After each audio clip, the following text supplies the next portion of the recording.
What have you learned about your own wiring?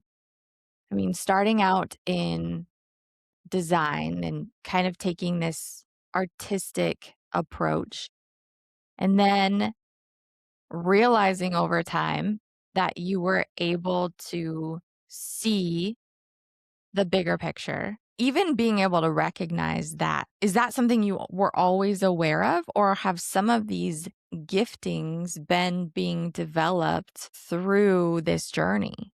I think it's a little both and. I think there's been when you walk through such a weird random set and random such a uh, diverse set of experiences and needing to wear a lot of hats and needing to learn everything from big major national businesses, nonprofit, small businesses, solopreneur, you learn a lot.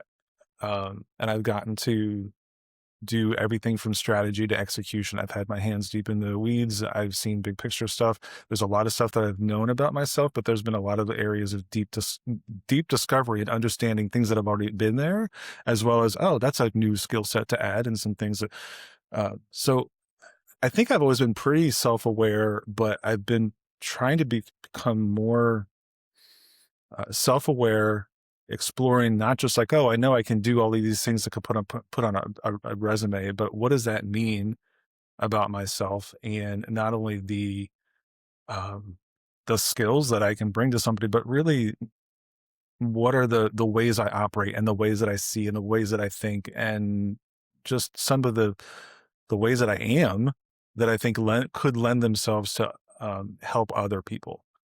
Um, a couple things that come to mind immediately when it comes to that sort of self exploration. There's a couple models that do this. Somebody recommended something called Ikigai, which is a these four circles that come together. There's another one called the groundhog experience that somebody does, which is three circles coming together. But in essence, it's looking at some key things about things that are true about you in the world that form that center spot of what's ideal. Like what are you really born to do?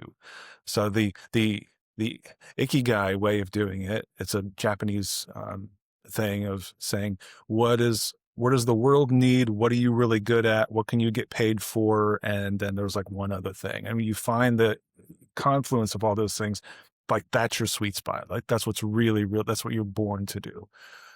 And one of the things that I realized for myself is that I really want to make a difference for people. I really want what I do. Like I know it's moving the needle. I know it's made some significant difference.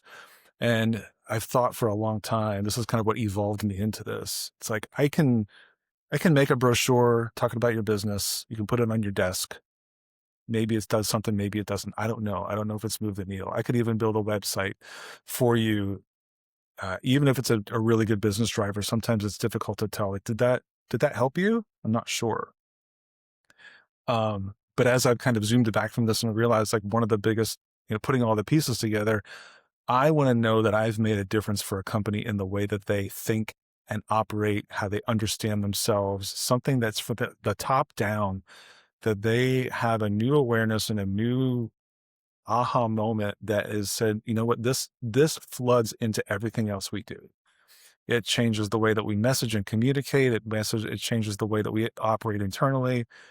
It really has transformed a key significant problem in our business. So as a problem solver, I think that's one of the things that I've identified about myself is I want to help. I want to help. I want to make a difference. I want to solve a problem and move the needle in the way that somebody operates in their world.